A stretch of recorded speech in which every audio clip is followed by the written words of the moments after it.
Hello and welcome to a special, wasn't supposed to be live, but I have technical issues live event here with the Big Rican on Sports podcast. I am your host. I am the Big Rican. And tonight we have Alex from Row 7 here, as I love to have. Thank you for coming on again, my friend.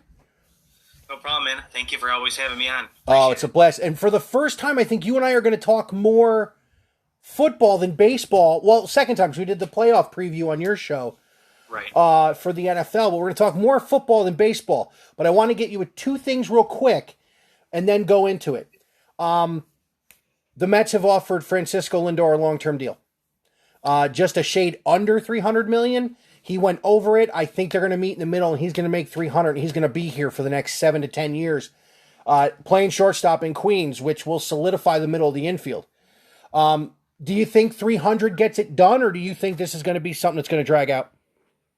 No, I mean, the fact that he was traded there and basically kind of welcomed with open arms, I think it's going to work out at 3, if not just a tad bit over 3, but I don't see it getting too ridiculous, but it's really going to set the tone for shortstops going forward that, as we talked about, that are going to come up to hit that free agency market. So he's going to set a tone for sure. Oh, yeah. And next year it's Trevor Story. It's Carlos Correa. It's the dude from Chicago. I love him too. Oh, Baez. Baez is in that list. So the free agents next year, if he does not sign, it's not like the Mets can't go out and spend a boatload of money and get a quality shortstop for the next however many years. I happen to want Lindor. Second thing, did you see that there was a no-hitter pitch today in the SEC? I did. Jack Leiter, the son of former Met Al Leiter, threw a 16-strikeout no-hitter. His final pitch was clocked at 96 miles an hour. I mean, the apple does not fall far from the tree. I love his daddy. I was definitely an Al Leiter fan for sure. Yeah, and he wears 22 just like his old man. Mm-hmm. So that was pretty cool. But he's right-handed. He's Uncle Mark. So I told you I want to talk about NFL free agency. Mm-hmm. And I have been wanting to say something to you for several days. Mm-hmm. Alex, you have the floor. It is time to destroy the Chicago Bears. I want to go in phases. I want to break this down little by little because if I go all in right now, my blood pressure is going to be at 1,000. Don't do that.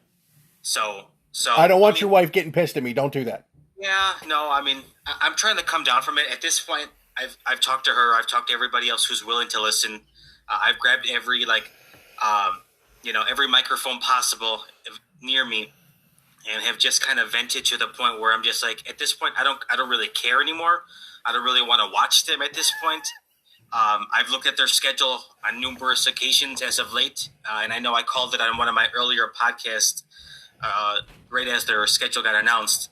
And I think I said 3-13, 4-12, but at this point right now, 1-15. Why not? Wow. Why not? I mean, you said you were going to make a point. We talked about it right before. Yeah. You're gonna put up a defense for Andy Dalton, which I'm curious to hear it because as far as I'm concerned, what he did in Dallas and what he did when he was a Cincinnati Bengal, it was okay, but it was not, wasn't phenomenal. But just that fool's gold here in Chicago, the McCaskey family kind of selling you on that dream story of landing Russell Wilson, bringing number 3 from Seattle here to Chicago. I knew it wasn't going to happen. I knew they were just trying to, smooth it over with everybody here, but things are bad and they're getting worse. And we're essentially the Chicago version of the New York Jets. And ooh, yeah, I'm willing to put us in that exact segment. Ow. Yeah, no, this is wow. no joke.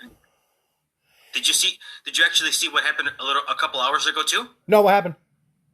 So they released Kyle Fuller, and from the way I was reading it and the way I interpreted it, the Denver Broncos signed him, so he's now going to be playing for his former defensive coordinator in Vic Fangio. Yeah.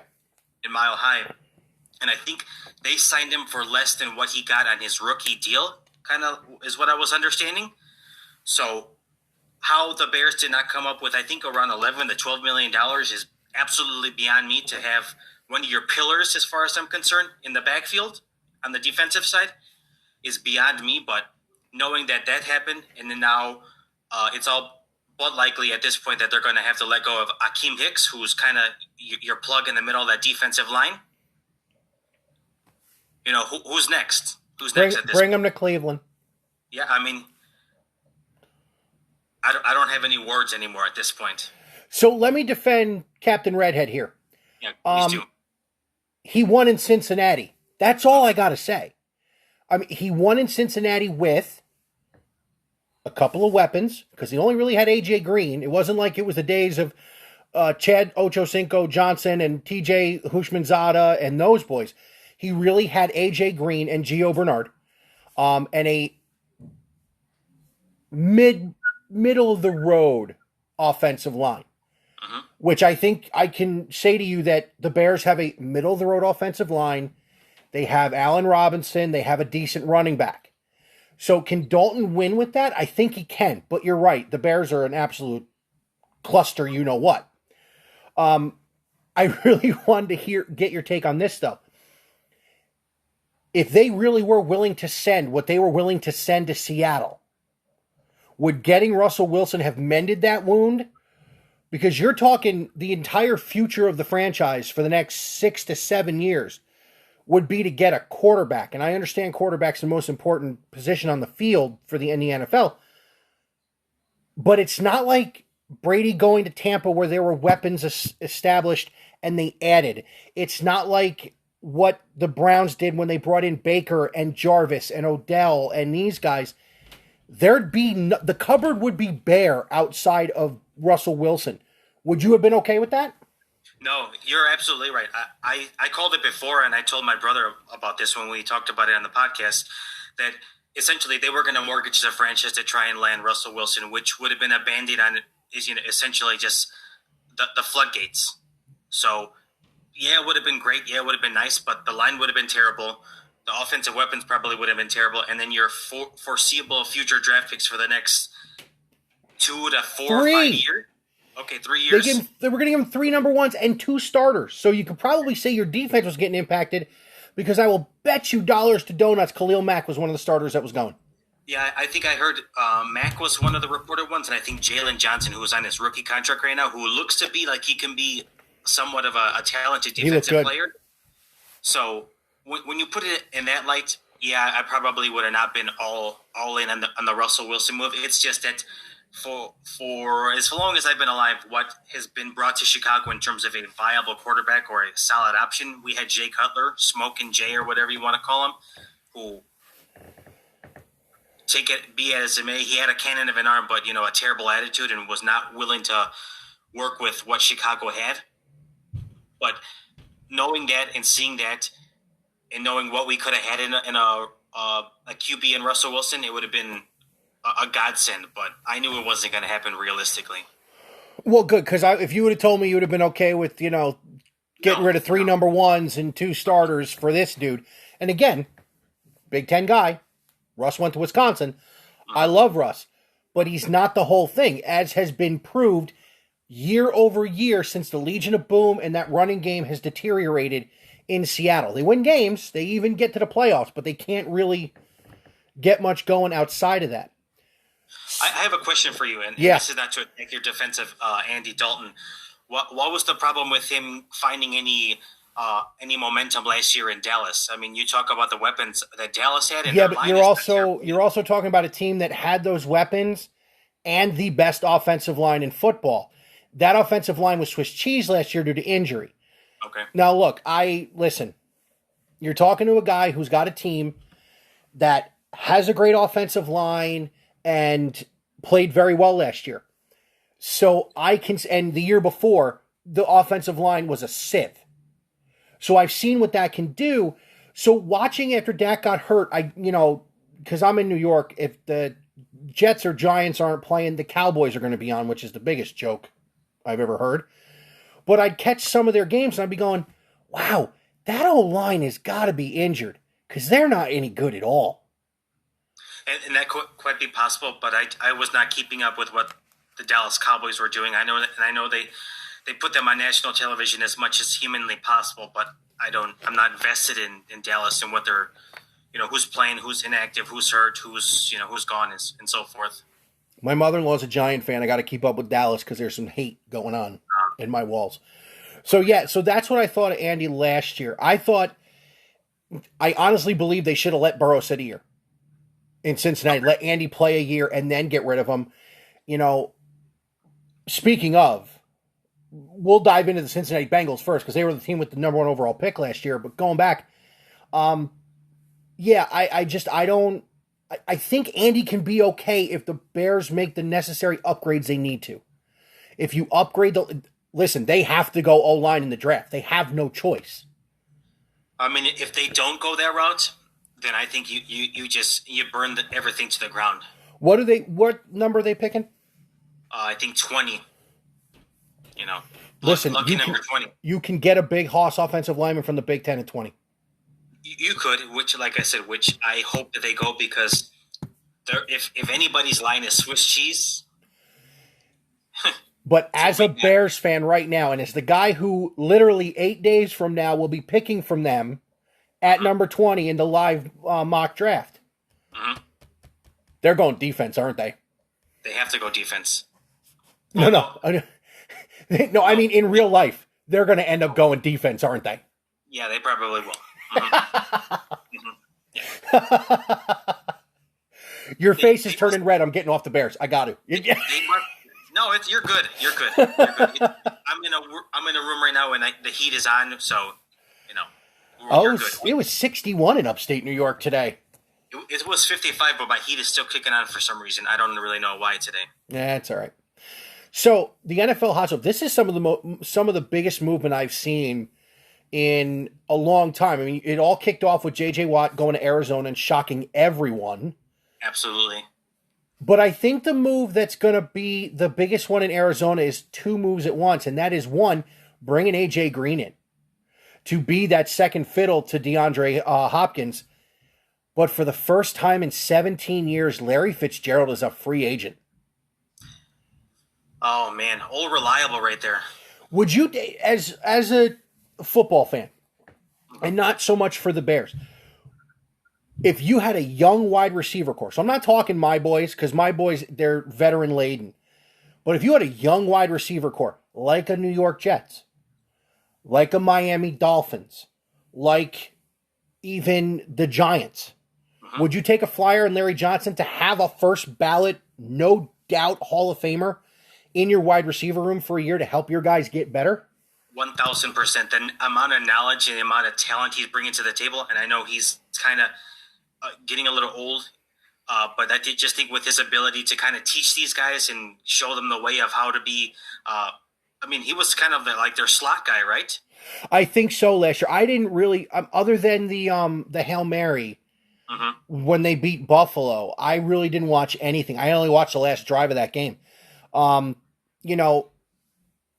kind of thought with Kingsbury they weren't going to keep him very much longer, but he's a staple in Arizona. I can see them re-signing him for a veteran minimum contract, but that shocked me that they let him get the free agency.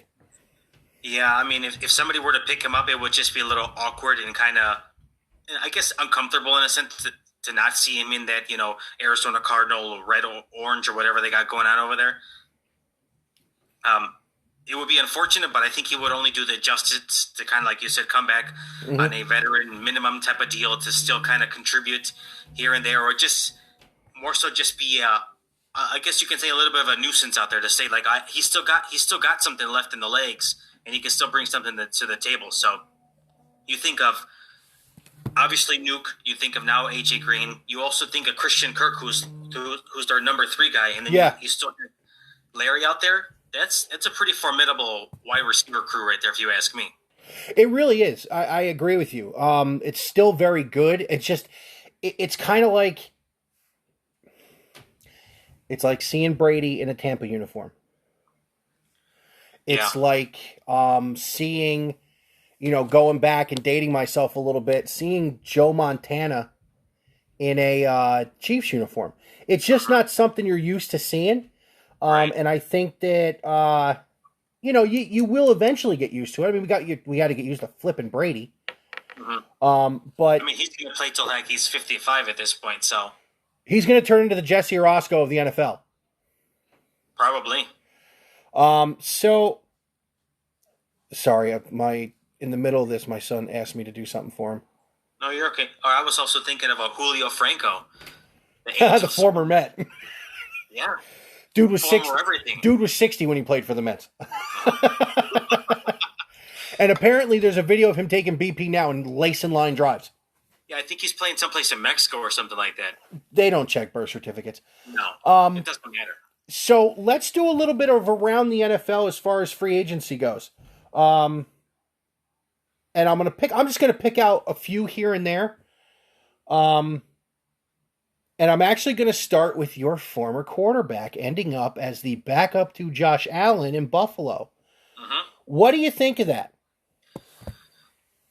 I mean, he probably will be a forever backup at this point, but with him being on the Bills, he's got a chance to win something. And if he wins a Super Bowl or eventually develops into something, in case Allen goes down with an injury and he becomes formidable, it will just be an absolute indictment as to what they did to him here in Chicago. So I was never a huge fan of him, but if he finds success someplace else, it just goes to show you, how well they develop here. So. Speaking of not developing quarterbacks, how about Marcus Mariota getting released by the Raiders? I know he didn't play much, but when he did play, he wasn't terrible. But I would not give him massive money either, though. So I could have told you watching him play in college, he was not going to translate well to the pros. I thought Jameis had a chance because Jameis had the better arm. But watching, I have one of his last game in college on Blu-ray. That was when they lost to Ohio State in the national championship game in 2014. The 2015 championship. I was shocked they let him go because I don't think Gruden really likes Derek Carr. That's kind of a stale relationship as well there too, and I can see if not at any point this season, within the next season or two, he's probably not going to be the long-term option for Las Vegas. The problem with that is they're playing really well and they're not getting high enough to draft a really good quarterback. They might trade for somebody. They paid John Gruden $10 million or $100 million for 10 years. Yeah, they'll pay ridiculous money for a quarterback. It doesn't seem like it'd be too much of a problem with him. I can see, as much as it would be something we'd have to get used to, I can see Rodgers going there because John Gruden adores Aaron Rodgers. They also made another nice move, bringing in Emmanuel Sanders to bolster that wide receiver core. Listen, I love him. He played really good. He was in New Orleans, right? Yeah, he played really good in New Orleans opposite Michael Thomas. You know what? I'm like having the brain lapses tonight because I'm sitting here looking at him like, okay, that's where this dude was, and I go to tell you, and it goes away. It's okay. I'm old. So he played really well opposite Michael Thomas. I think that was the big play guy. Or there was another receiver they needed besides Stephon Diggs to get them to that next level. Because let's face it, they weren't in the AFC Championship game ever. No. The AFC Championship was really played the week before between the Browns and the Chiefs. Because I think if they would have gotten that call right, the Browns would have walked into Buffalo and just pounded them. Yeah, you just run the rock and... Especially against that defensive front, which wasn't that great. And they really didn't add anything. Every piece that they have brought in, outside of Matt Milano, the linebacker, and Levi Wallace, the defensive back, it's all offense. It's a tackle, a guard, Jacob Hollister, the tight end, and they brought Tywan Jones is there playing running back now. Where was he at before? Let's take a look. Well, they're really trying to go all in on offense then. Yeah, I think he, honestly, where was he last year? He was an unrestricted free agent.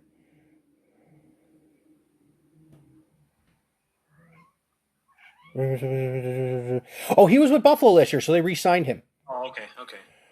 So as we keep going through the AFC East, Jacoby Brissett has now been brought in to back up Tua in Miami. Well, yeah, they let Fitzmagic walk. They're going to win the NFC East. Mark my words right now, Washington is going to win the NFC East. Do you want to know why? Because Fitzpatrick is a beast. I agree. He can still get the job done. I think I was actually talking about it with one of my buddies, and I hate to go back to it, but I would have definitely taken Fitzmagic here in Chicago. But I know he brings a swag wherever he goes. He does. You'd never know homeboy went to Harvard. Yeah. Another thing that didn't shock. Well, hey, here's one for you: Will Fuller to Miami. That's a big move with a young quarterback. It is huge. It'll pan out as long as he can somewhat stay healthy, because I know he has significant issues staying on the field, which, I can understand. But if he stays healthy, he's got a chance to make some serious noise down there in Miami.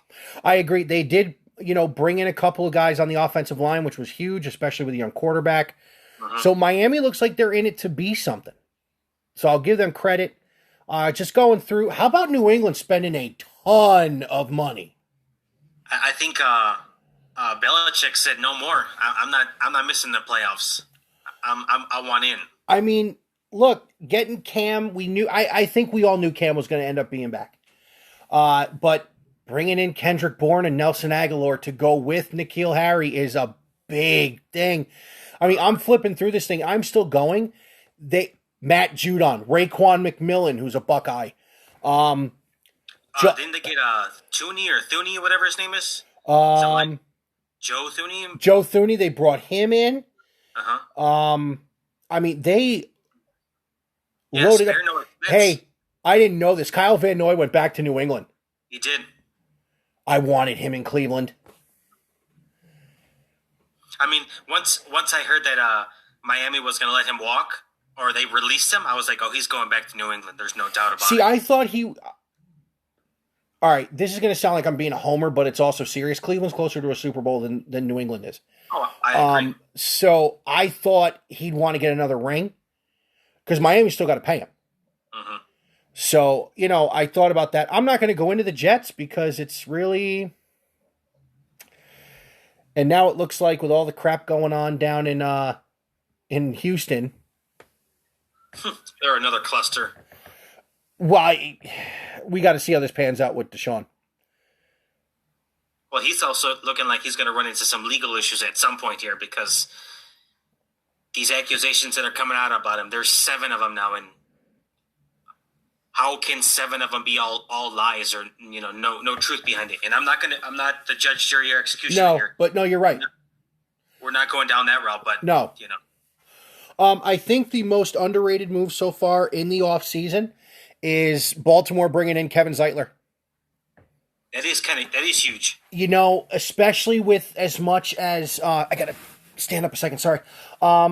As much as you saw Lamar being gotten to the last few weeks of the season, the Browns sacked him 5 times in that game.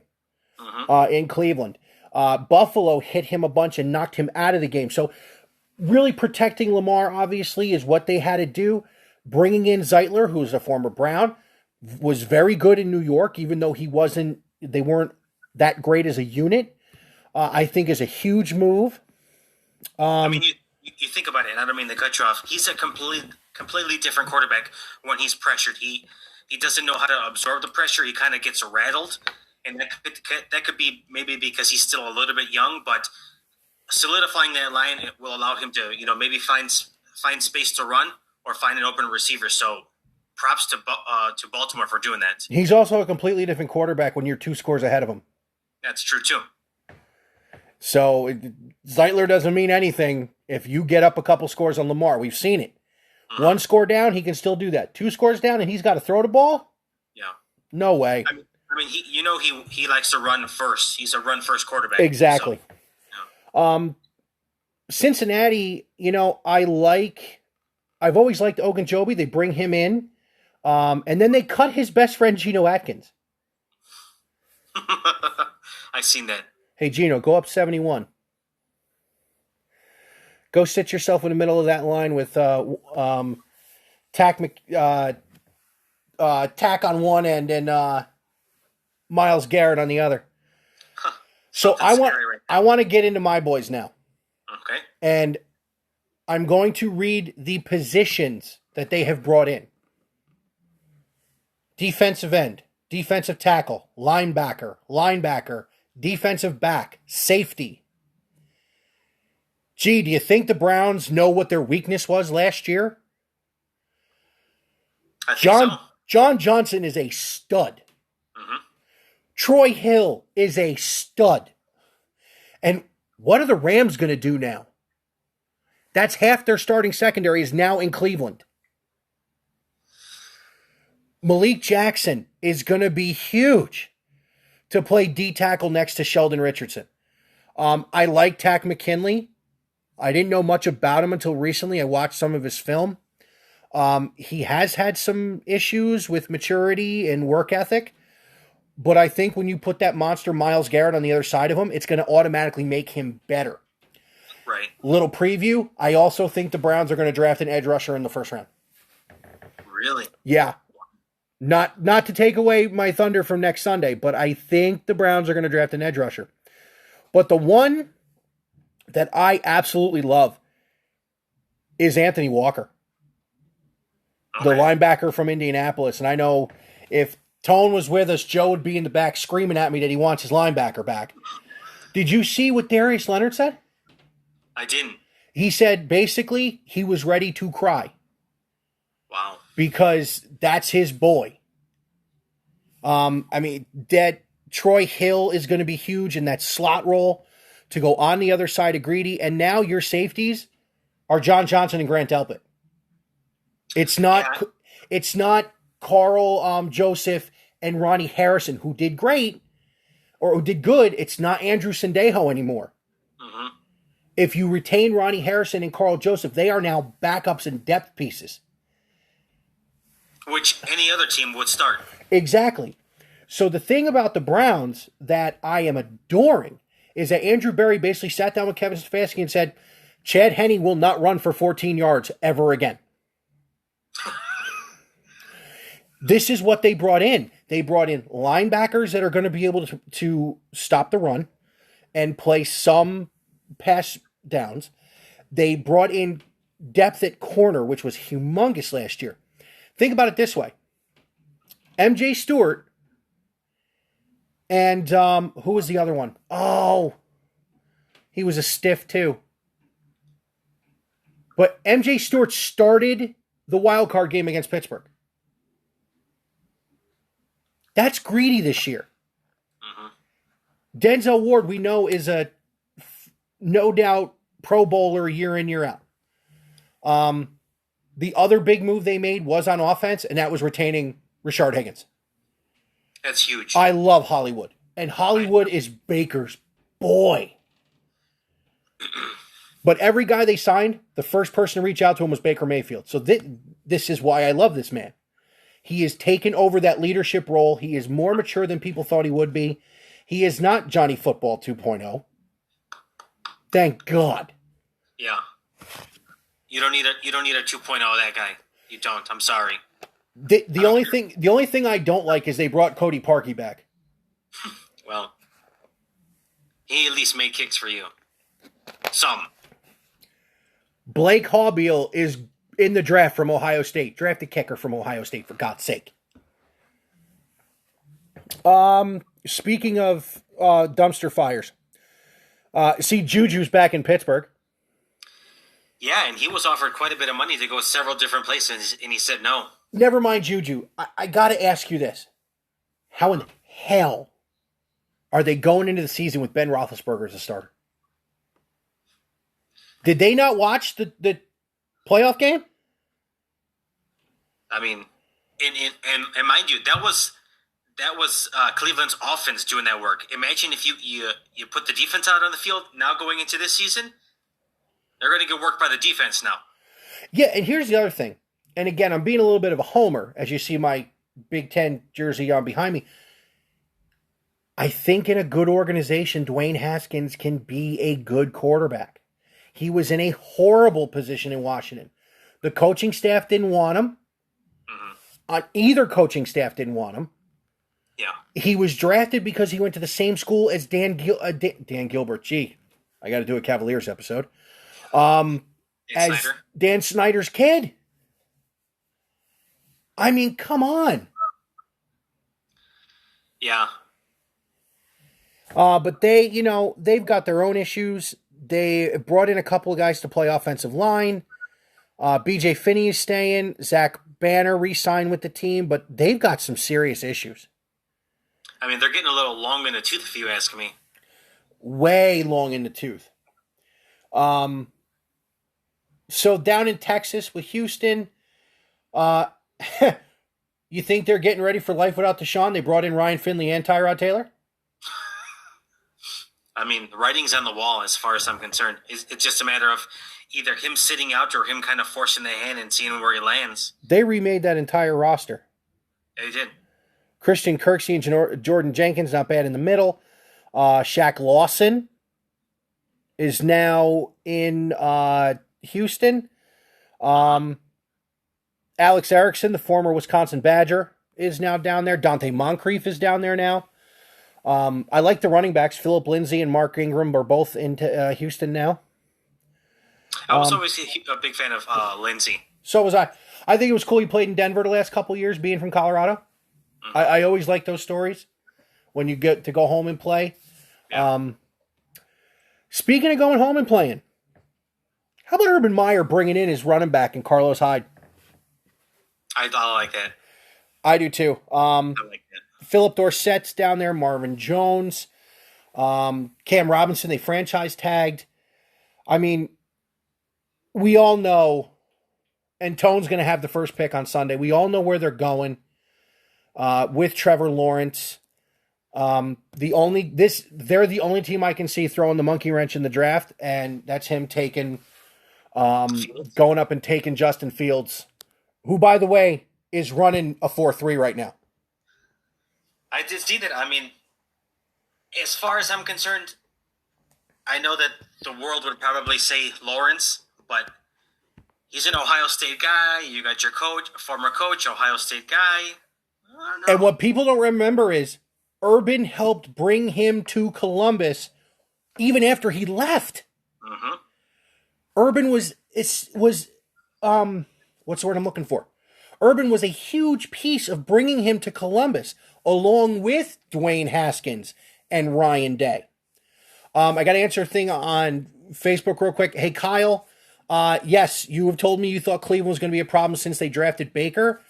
If, the old GM, if John Dorsey had not been fired, I don't think they would have been this good this quick. Because this is the analytics team and Andrew Berry making these picks and bringing in these guys.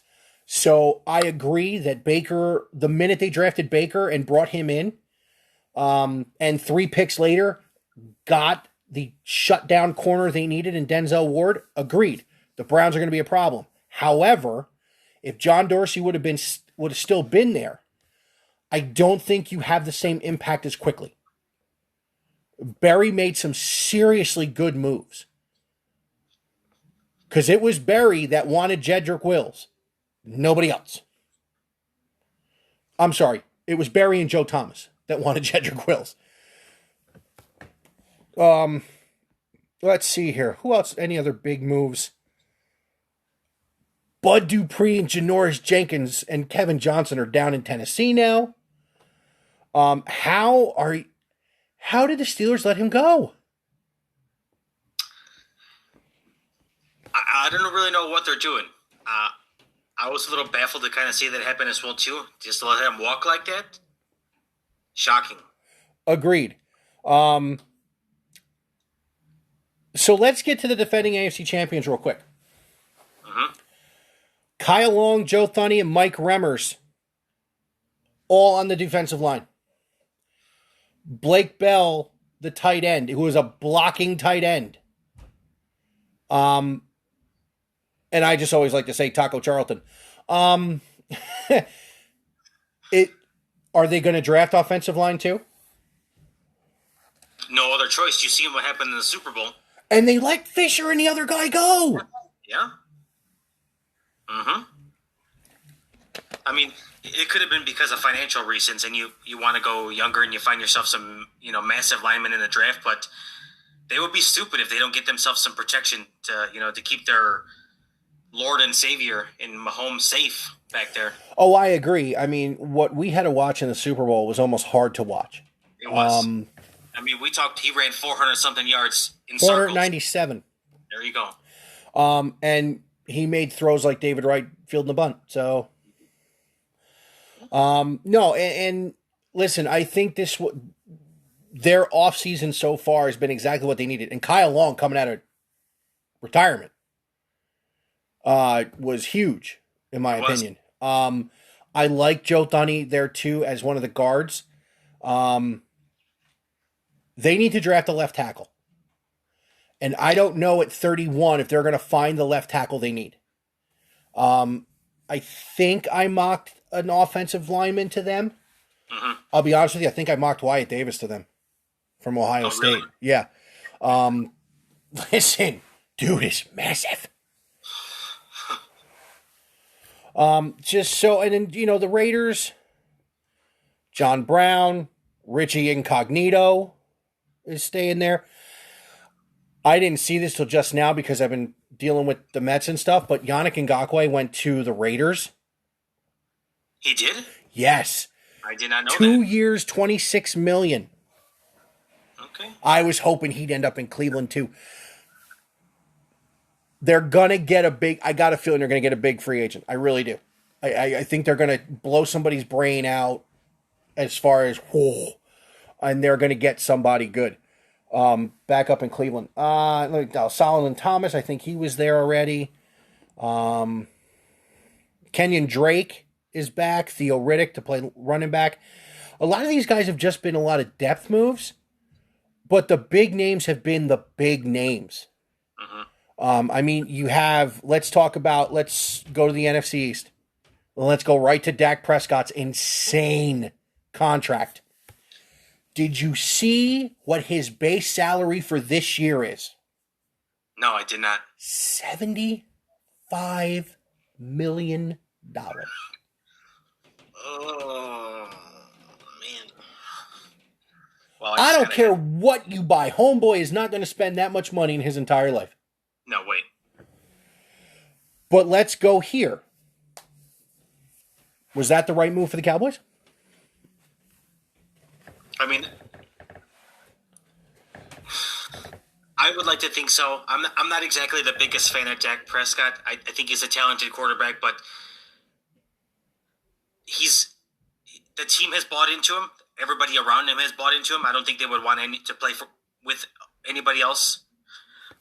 So it just came down to the fact that they held off paying him significant money for years, and now they got hammered. Yeah, exactly. He basically forced the hand in a sense after going down with that terrible leg injury, and then he got his money. Oh yes, he did. Well, I forgot to mention a move. Mm-hmm. We went all the way through the AFC, and the words Carson Wentz never came out of my mouth. Oh my goodness! Yes, he's a Colt. Listen. Joey was happy. Mm-hmm. I mean, he was ecstatic. And just to answer a quick question, Kyle, yes, they need line help, and that's what I was saying. But a wide receiver? No, I think their wide receiver core is pretty good when you got Amari Cooper and, who was the rookie? CeeDee Lamb.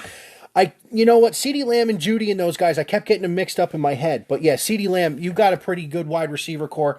You can draft somebody this year. But yeah, you're Carson Wentz now being the quarterback of the Indianapolis Colts. Did you see he was on Pat McAfee the other day? I did. McAfee was basically saying he didn't want him anywhere near the state of Indiana. But listen, they were good. Oh, I love him. I love him. You got to hear him tell the story of the greatest celebration that never happened. It was in Oakland, and basically they were calling a fake that he was going to score a touchdown, and when he did it, he was going to pull a red handkerchief out and stuff it and make it disappear. So that's a prop. And then, so Ed Hockley would have to throw a flag. He was going to pick the flag up, make that disappear. So then Hockley has to throw his hat. So he was going to walk up behind Hockley when he was calling the penalty, pull the red one out from behind Hockley's ear, stuff the flag in his pocket, and walk away. Vinatieri said, I don't care how far I have to kick this extra point, you do this. He said Vinny was sitting there, he was going to have to kick a 65-yard extra point, and he was all in. I heard that story, and I just started laughing. I would have cried hearing that story. Go on YouTube, his stand-up special. Oh, my God. He is hilarious. He's a versatile guy, I'll tell you that. Did you see when he did belly flop into the river at Baylor? I did. I love that stuff. All right, where were we? We just left the Cowboys. Speaking of the NFC East, it happened today. I don't know if it's on your ticker or whatever. Kenny Galladay is now a Giant. With the Giants, I like that move. I like that move with, never mind him. How about bringing in Kyle Rudolph? Yeah. Listen, they're trying to get Danny Dimes some weapons, especially now that we don't know what Saquon's going to be after the ACL injury. So now, you know, Devontae Booker is still there. They brought in Mike Glennon to back Danny Dimes up. So, yeah, and, of course, Leonard Williams re-signs. Another one I would have loved to have seen on the same defensive line with Myles Garrett. Reggie Ragland, of course, stays there, too. Here's another one that no one's talking about. How about the Ohio State-led wide receiver corps in Washington with Curtis Samuel and Terry McLaurin? Mm-hmm. Scary Terry. They were the same. Recruiting class. They were, yeah. 2014. Samuel came out a year early. McLaurin stayed. He played through his 5th year. He did. That's still my favorite play that I've seen Ohio State run was that Big Ten championship game against Northwestern when Haskins put the ball between the 8 and the 3, 45 yards downfield. That's the arm talent Washington had. Oh, yeah. And they burn him.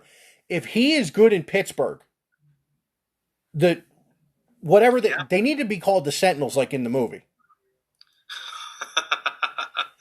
And Keanu Reeves has got to be there the first day they have that name. He's got to, yes. But yeah, bringing in Curtis Samuel, I love that. Fits magic. He got another $10 million. I mean, he keeps performing, so you got to pay the man. Yeah, but not for nothing. This dude has stolen a lot of money. He has. he robbed Buffalo blind, and I love him. I love Ryan Fitzpatrick, but he robbed Buffalo blind. He did. No, next year, boys. So we're not going to go there. Although I like them keeping Allen Robinson. I mean, he signed the franchise tag, so you know. Are you shocked he signed the tag? A little bit. And I think he only did that because of the rumors, and I say rumors that they were going to get Russell Wilson. Well, that, and they were talking about having like serious conversations with Kenny Galladay, and I think that kind of really forced the hand. So he said, okay, well, I want to still be the number one here or the top guy here. So, well, and listen, he's worth it. He's a great wide receiver. I think with a quarterback that can be protected and a running game, he could be even better. You got a new quarterback in your division, though. One Jared Goff. Yes. He's a Lion now. I didn't like him coming out. I didn't like him when everybody gave him credit for getting to a Super Bowl. Because that was their... Go ahead, sorry. That was their defense, and then, of course, he didn't show up in the Super Bowl. I was just going to tell you really quickly, just a quick thing on Goff. I used to, one of my former coworkers actually met him doing like this one thing pre-draft before he went pro, and I guess he did like a series of interviews with him. He said, "Dude's an absolute prick." You first thing you do when you get drafted, your new coach gets hired, is you tell him how hot his girlfriend is. You're going out of town. So let's talk about that trade real quick. Besides that, because you, Tone, and I kind of laughed at that when we did the baseball episode the night after the Super Bowl. Which, by the way, that's going to be an every year thing now. Excellent. Just because I can't not do a baseball show because it's baseball season as soon as the Super Bowl's over. Of course. Let's talk about Jared Goff. Let's talk about a guy who's never played in the elements, who now has to go to Chicago and Green Bay in the wintertime, hopefully, because I'd love to see that, once a year. They've brought in Brashad Perryman and Tyrell Williams. They've lost Galladay. Josh Hill is now playing tight end up there. Did they also lose Marvin Jones, right? Marvin Jones is in Jacksonville with Urban. Right. Look, is Jared Goff the guy to turn around the Detroit Lions, or is he a stopgap for them? You don't even need to answer there, Alex. You already said no. No, it's gonna be a joke as far as I'm concerned. I've never been a believer in him, and this is not an indictment to him personally. Commenting on the story that I told you, but he wasn't the answer in Los Angeles. You can see they moved on from him after 4 years he was in there. Well, he came out the same year as Carson Wentz. He went 1, Wentz went 2, so that was 2015. Yeah, I think you're right. So 5 years. Yeah, because they won the Super Bowl in his third year, Wentz, right? Right. Yeah. 15, 16, 17. Yeah, so it was the draft in 15. Here's the difference: Carson Wentz was an MVP candidate that year, and then they let his entire team go. But yeah, no, I don't think he's the answer either. I think the sheer fact that they did this trade tells me that McVay kind of went, can you get me somebody who can play? And not for nothing, Stafford's an expensive stopgap. He is getting old. He is. I got to stand up a second. I'm sorry. I kind of want to see him thrive a little bit in Los Angeles. Now in better weather. I hope that he has a chance to do well over there. And he'll be going out every night of the week with his, or every weekend with his former battery mate. Oh, yeah. How do you go from being Clayton Kershaw's personal catcher to being the number 1 pick in the NFL draft? Luck? Maybe. I mean, that's just crazy. Goes to show you who the smartest people on the field are in a baseball game, though. So, as we keep going around the NFC South, they haven't really done anything in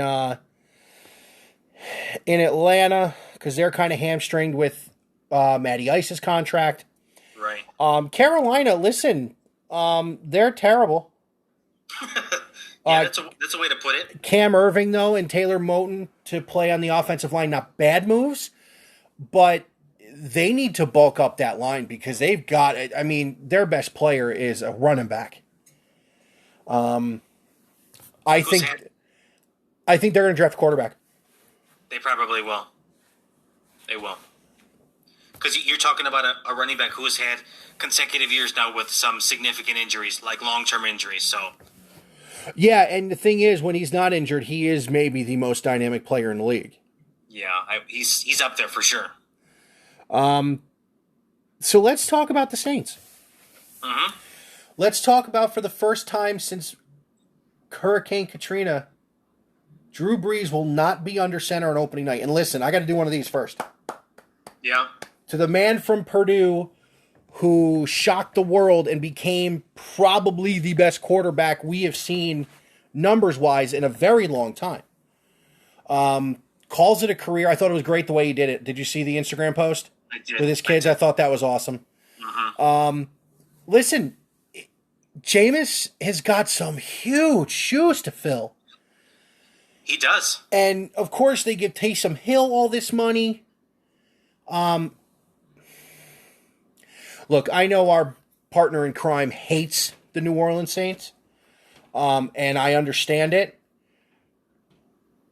I don't see how they can compete in that division this year.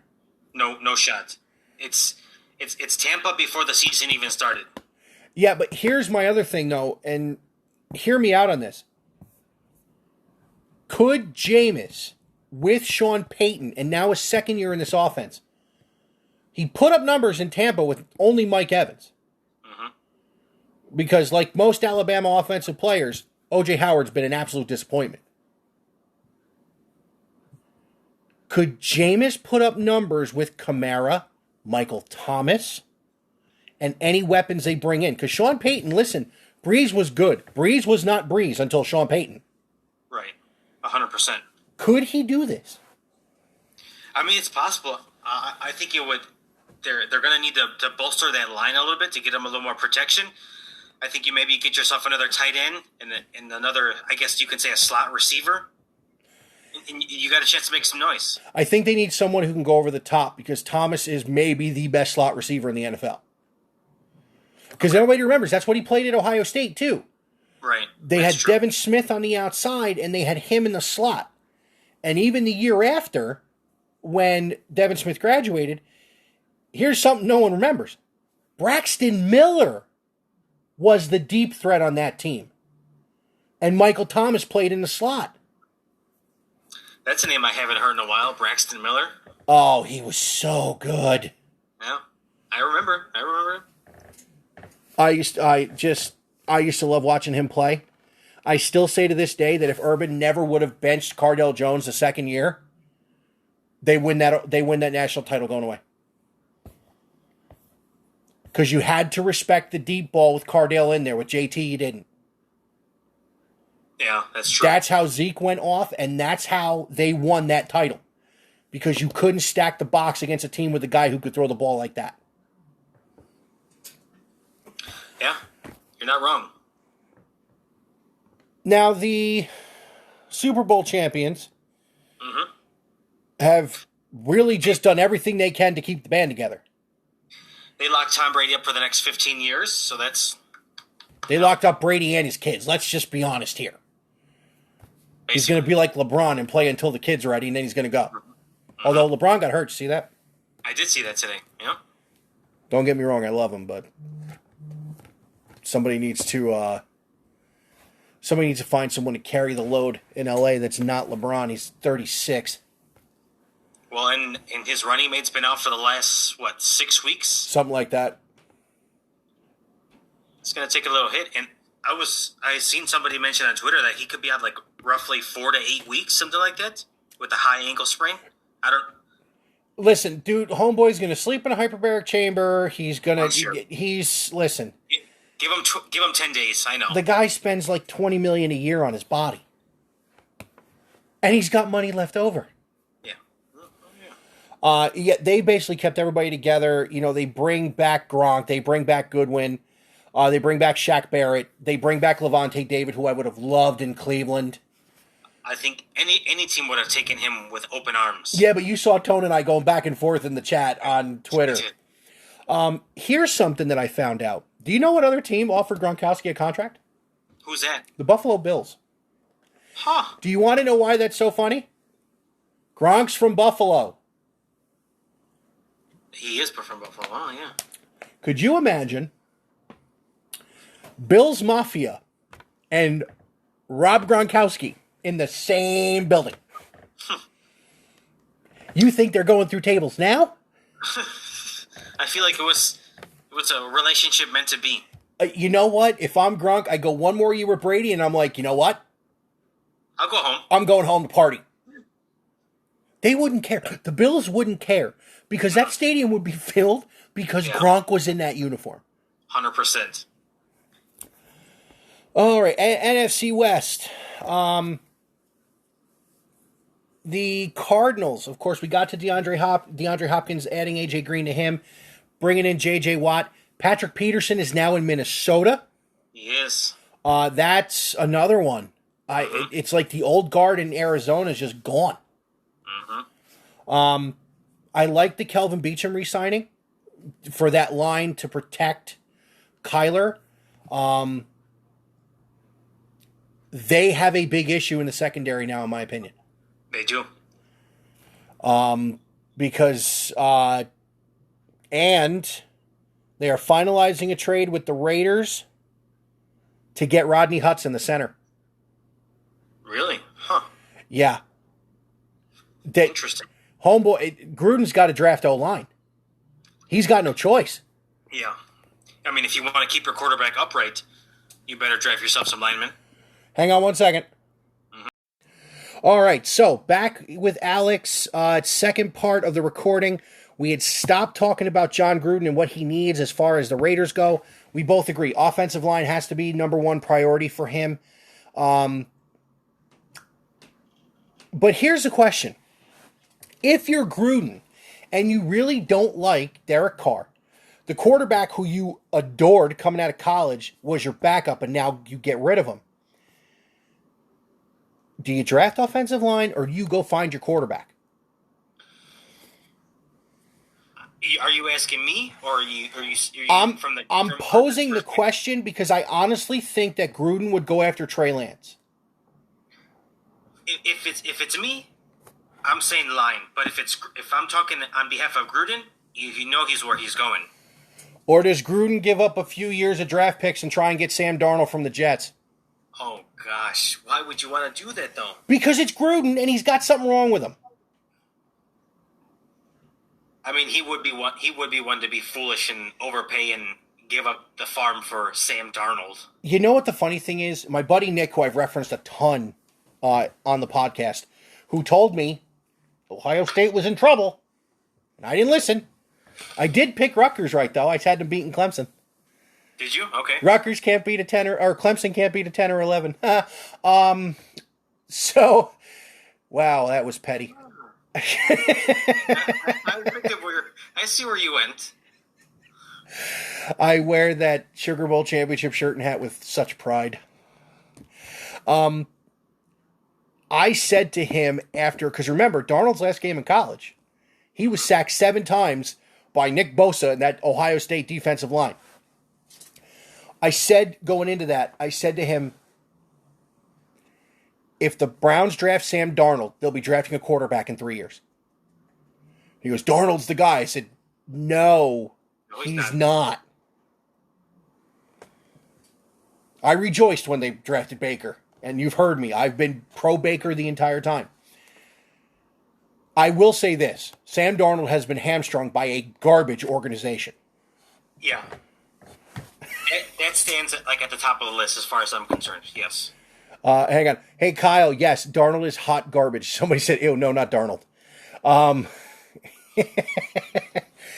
But yeah, in all fairness, now I play both sides of this.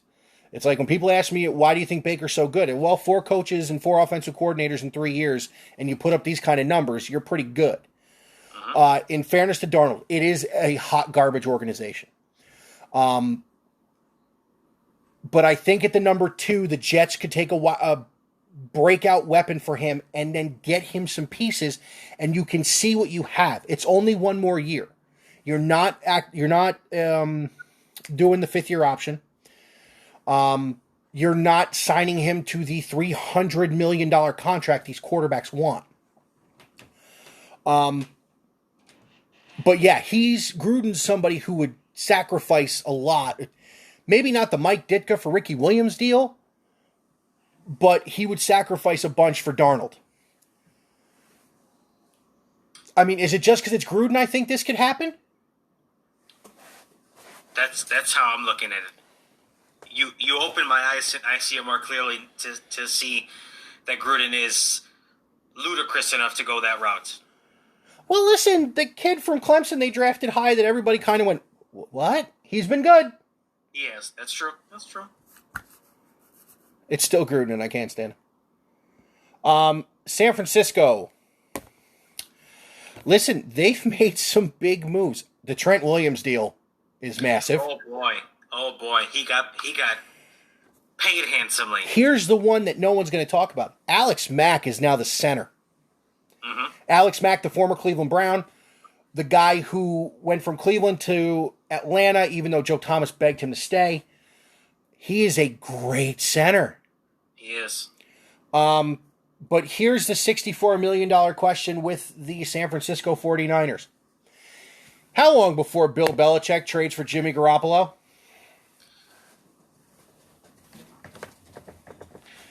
1 year. You give it one more year? You give it 1 more year.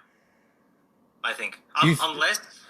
Unless that New England is somehow or some way in a position where they're competing this upcoming season, and San Francisco's kind of muddling or whatever, or is willing to kind of move on from him, then I think it happens. The buddy of mine who's been watching the show the whole time and commenting, he said draft day. I love the Alex Mack move. Jason Verrett's an under the radar decent defensive back they brought in as well. But here's the most important thing: Kittle's healthy, Bosa's healthy. They're getting their horses back in time for this season, so that's a huge thing for them. And last but not least, the Seattle Seahawks. Who cares? The biggest thing with them is what are they going to do with Russ? He does not want to be there. I think Sierra's tired of the Pacific Northwest. That relationship has definitely soured in Seattle for sure. Do you think it's because... Well, let me ask you this. It started going south when Marshawn left. Mm-hmm. Is it because he doesn't have a running game? Is it because the Legion of Boom is no longer relevant? Or is Pete Carroll been there a little too long?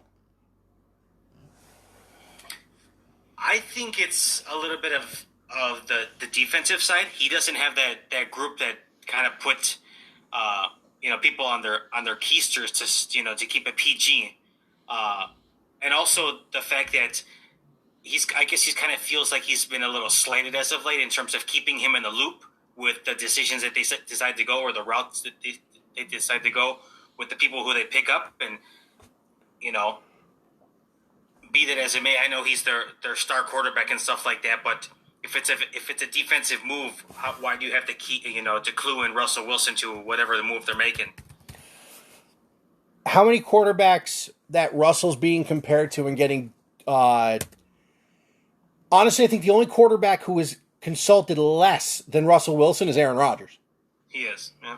Because as I'm going through the moves, the only thing the Packers have done is re-sign Aaron Jones. You have gone from Brett Favre to Aaron Rodgers for 25 years. You've won two I was going to say it was like 25 years. You've won two. It's Brett Favre took over in the early 90s. I want to say 94 and 95 were the years he won the back-to-back MVPs. Sounds right. That's pushing 30. That's push 95 and 90, 95 and 96. He won his two MVPs. That's pushing 30 years of two guys who are going to have busts in Canton. You won 2 Super Bowls. You've been to 3. So it's not your quarterback play. And they've only had, 3, maybe 4 head coaches in that amount of time? Oh, I would say 3 tops.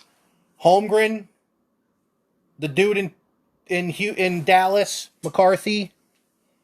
Yeah, but I don't think McCarthy took over for Holmgren, did he? You're the Bears fan. This is your rivalry. No. I think you actually might. I think it was. I think it did go from Holmgren to McCarthy. If I'm. And then right to that guy. I think so. Wow. I don't. As far as I remember, Green Bay is not one to just move on from their coaches because they have a couple off seasons. Yeah. I think they typically stick with their guys. Well, that's like the Steelers. They've gone Chuck Noll, Bill Cowher, Mike Tomlin. And I'm 42. They've had 3 coaches. So yeah, I mean, to not have made, and they're going to draft somebody stupid. I mean, they have to go weapon, but they're not. Yeah, they probably won't. Do you think they dare draft a quarterback? They took Jordan Love last year. Yeah, but you think that they're molding him to be that next guy? I don't know what they're doing. But the funny thing was, the guy who's doing the draft with us, Frank, believe it or not, he's 9 months older than Zach.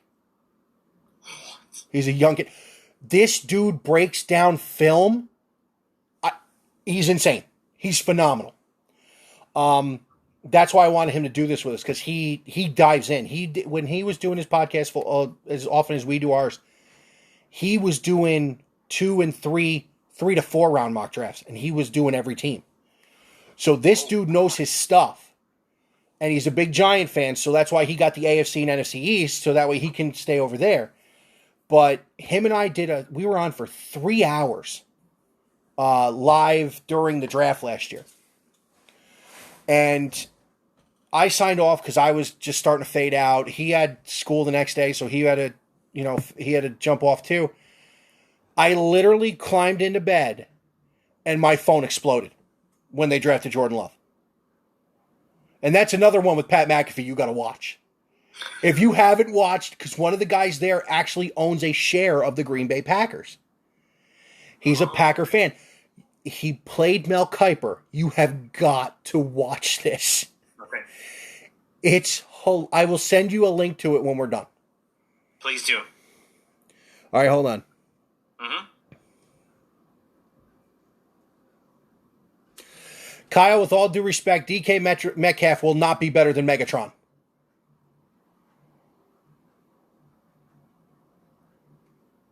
No. Yes, he's a stud, and he's built like a brick house, but he's not going to be Megatron. I don't think he's going to be Megatron. No, you're right. I mean, Megatron, if he played a couple more years, I mean...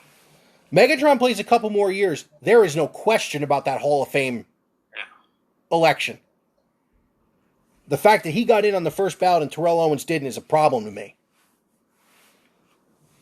But I hold the torch for guys like that because Piazza should have been on the first ballot too.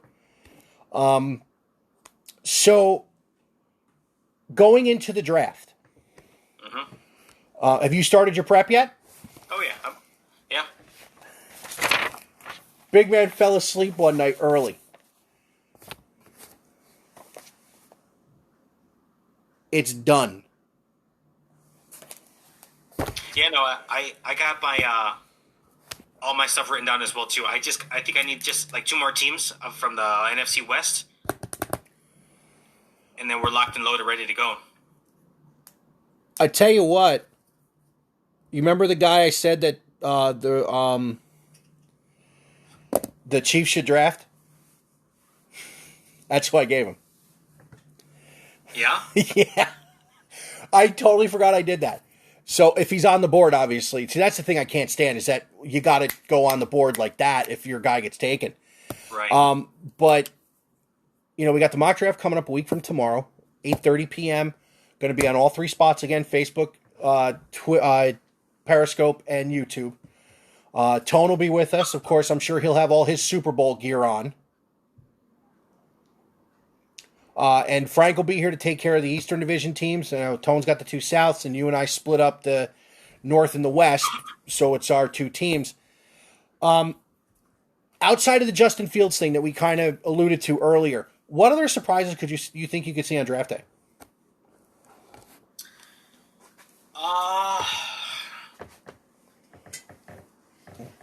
Something tells me that Trey Lance is going to go a lot earlier than expected. Really? I think so. I don't know what it is, but something tells me that he's going to go a lot earlier. Let's look at the order real quick. I don't know exactly, and I have to go look and see who's, the draft order again and stuff like that, but something tells me that somebody will nab him. Well, I'll say top 15, and I don't know exactly where he was projected, but I could have swore I was reading someplace that he could potentially fall to the second round, but I see 4 or 5 teams that need quarterbacks in the top 20.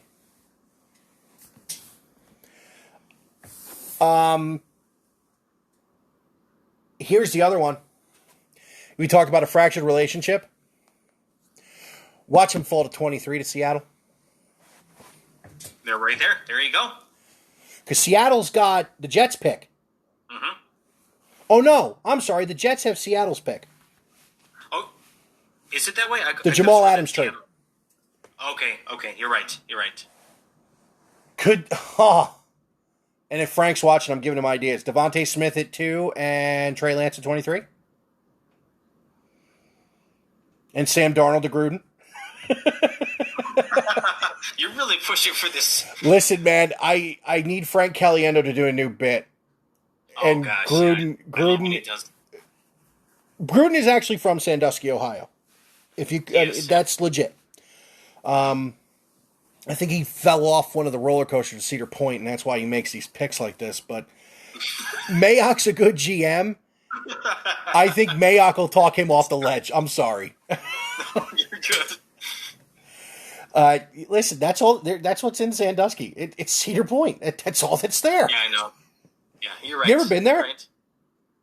Yes, I have. Oh, my uncle, one town over in Huron, has a cottage on Lake Erie. And there's literally sand on the roads.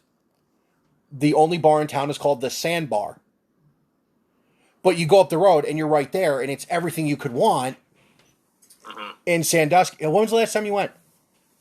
Oh, it's like 8 years ago, probably 9 years ago. I haven't gone since '99. Oh wow. Okay. Well, here's the thing, though. Being a big dude that I am now, I can't do the roller coasters, and that's why I go there. No, it was early 2000 because I went on the Millennium Force. Okay. Which that was crazy. Yeah. So the reason I'm doing the mock draft this year is because the NFL draft is coming home, and it is in Cleveland this year.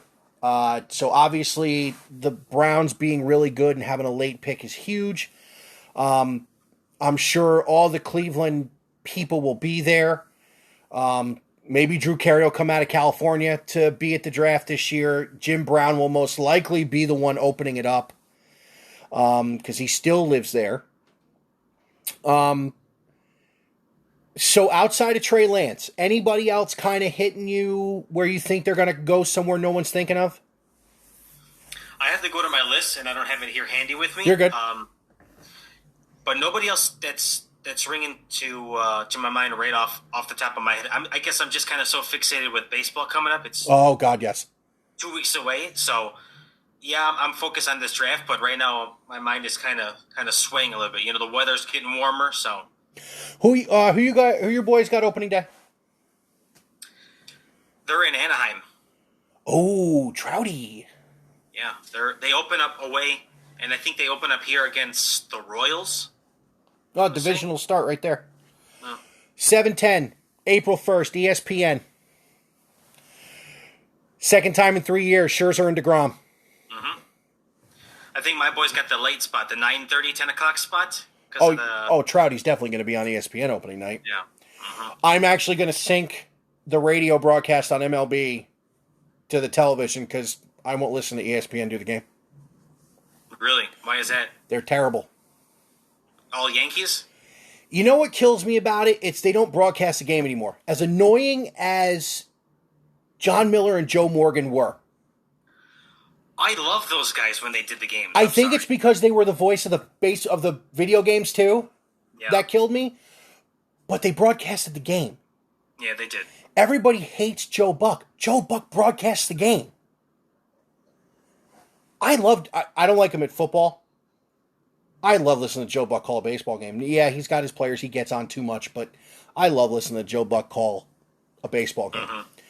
Mm-hmm. What the hell was I going to say? Oh, last question.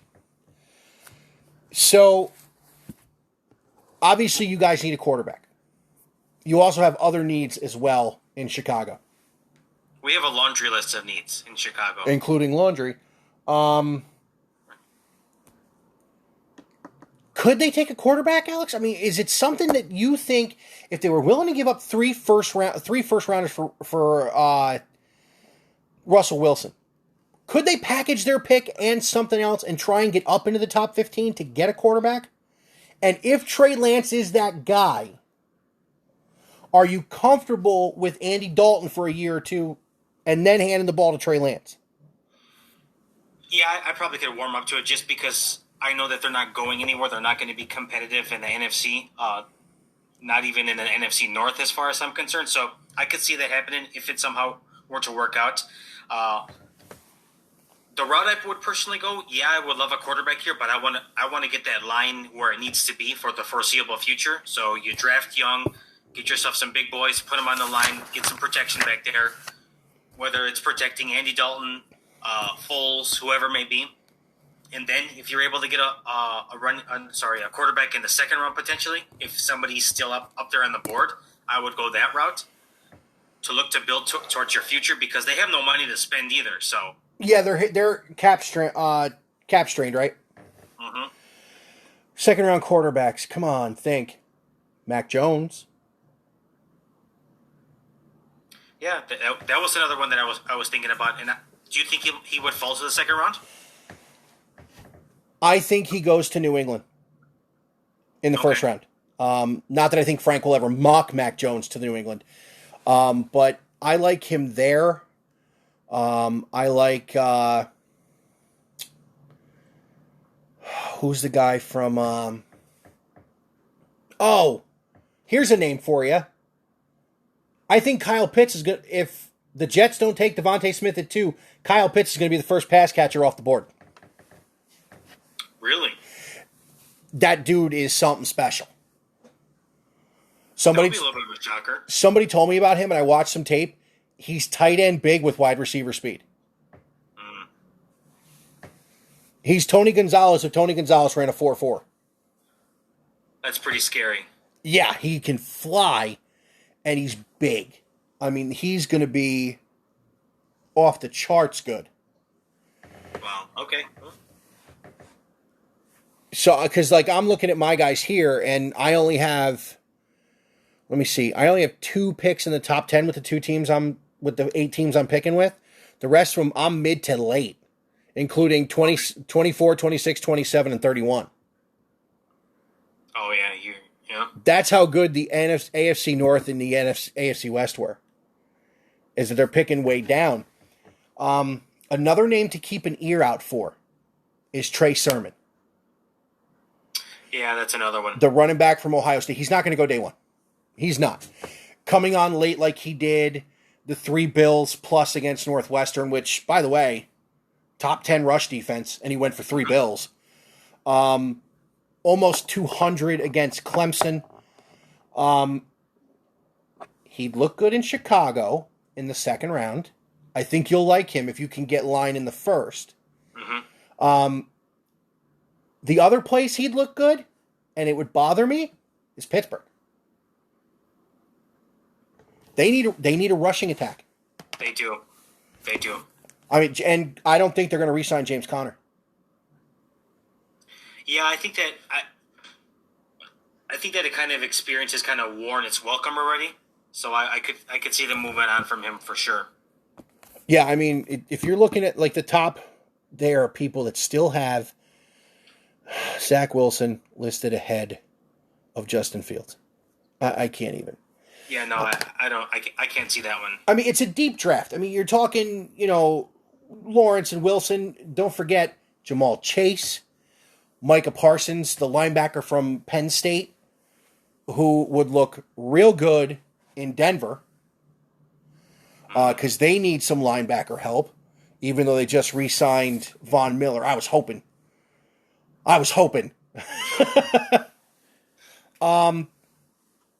Also, you got just different guys coming out of here. Here's an interesting name that I think will go in the second round, but as a first-round talent. That's Patrick Surtain II. Where's he out of again? Bama. Oh, okay. He's one that I think is going to be really good. Owosu Kamara, the linebacker from Notre Dame, I think is going to be a stud. Zaven Collins out of Tulsa is going to be really good. I don't think ETN is going to translate. He can't run. Yeah, he can't run between the tackles. Dobbins is small, but Dobbins can run between the tackles. That's what happens when you play. That's what happens when you play in the Big Ten. Najee Harris comes out. Yeah. I mean, there's a lot of guys. Wyatt Davis is down at the 47th ranked prospect. Your O linemen are not high this year like they were last year. I think the top ranked O lineman is Penny Sewell from Oregon. He's going to go top 5. So a lot of offense. It's a lot of offense, but last year was a lot of offense, but it was a lot of line. Yeah, it was a lot. You had Becton, you Wills, Wirfs. It was a lot of line last year. This year, it's a lot of quarterback, and it's a lot of skill position.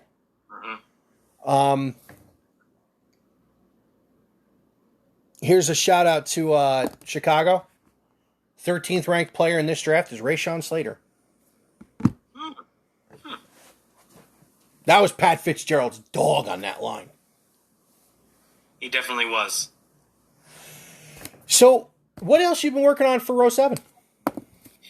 Well, I took a week off just because I was in utter depression from my boys. I got pretty close to. I just wanted to throw away all my Bears paraphernalia. I will live stream the burn barrel if you want me to. Yeah, we might have to get there one day. But no, I think, like I said, I just took this one off. Had some, work stuff going on as well too, kind of kept me busy. But the Bears were just an utter disgrace, the new laughing stock, as I like to call it, of the NFL. I mean, you sound like a Jet fan. Yeah, I'm. You should hear some of the guys here. And I root for the Browns. But look at you've seen the dark days and you've right the ship. We've seen dark days and continue to see dark days. So there's no light. Nice. There's no light. So I'm hoping for something to come out of my baseball boys here. But other than that, just kind of get ready for the baseball season. Obviously, next week, hopping on with you to do the mock draft next Sunday, 7:30 Central Time, 8:30 your time. So looking forward to that. And from there, kind of going forward, probably get you, Tones, my brother, probably Joey, anybody else who's willing to talk some baseball, the boys of summer, because there will be a lot of Chicago stuff, but we'll go nationwide. When it comes to baseball stuff, I will watch anybody and anyone who's entertaining as far as I'm concerned. So the talk goes global as far as I'm concerned. Oh, agreed. And as far as what we got going on with Big Rican here and me, next week's the big one. It's the mock draft. It's the first one I've done. It's going to take a lot of prep from me moving forward, but then I think I am going to take a week off to enjoy opening day, and then I'll jump right back in. I am going to set up an All-Star Break episode with you guys. We're going to make new predictions because people will fall on their face in the interim. How many people are going to be allowed in the stadiums in Chicago to start? They've said to start 20%, which is roughly between 8,000 and 9,000 people in both stadiums, or each stadium. So there is a possibility, I guess, as the season goes on, from what I'm hearing, is that if COVID numbers kind of continue to go down and people get vaccinated and all that good stuff, that they might be able to uptick attendance. But for now, at least 9,000 people, which is better than nothing here in Chicago as far as I'm concerned. Yeah, the same thing we got in New York. Okay. Let me see. When do my boys go to see Tones and end up in your hometown? The Mets are at the Cubs the 20th, 21st, and 22nd of April. It's an early season jaunt to Chicago, which means two things. One, the ball will not fly out of the yard, and two, it is going to be cold as hell. I'm hoping not. I'm hoping not too. But how many games at Wrigley in mid-April have you been to that, or at U.S. Cellular? Guaranteed rate. Comiskey. You're right. Always will be Comiskey to me. Yes. It's like Progressive Field will always be the Jake. Mm-hmm. How many games have you been to at that ballpark in mid-April where you're just like, okay, winter jacket? I've been to games here in May, and it's still been damn cold. It's like 50s during the day, And it drops to 30 at night. Yeah, it's probably like 40, 41, 40. And then with the wind blowing, yeah, you're right, like 36. Yeah. So I went to opening day at Shea Stadium years ago and sat in the wind tunnel in right field. God. Yeah. I didn't get through player introductions. I could believe it. Because I couldn't. Yeah, I couldn't. I believe it. I've also been to Shea and been so sunburnt after it that I couldn't move for a day. City Field, a one-day game. Okay. They've all been night games outside. Oh, I'm sorry, two. I went to opening day. 2018 and 2019 was the Mets' 50th reunion for the 69 team. Are you planning on going to any games? I would like to go to the September 11th game I was talking to you and Tone about when we did the show at the beginning of the year. Depends on what's going on in the world. Mm-hmm. But if I go, I'll sit with the 7 line and do that. Yeah, I'm looking for. I mean, the Mets come out of the gate and they've got to hit the ground running in Washington, in Philly, home from Miami. Wow. Yeah, then it's division. Yeah, and then it's 2 Colorado, which is going to be a joke. 3 in Chicago and home for the Nationals, and then the Red Sox. Oh, that's a new one. Well, I think they're keeping the Eastern Division playing the East, the Central playing the Central, which messes up my plan because I plan on going to Cleveland next year because they were supposed to play the Indians.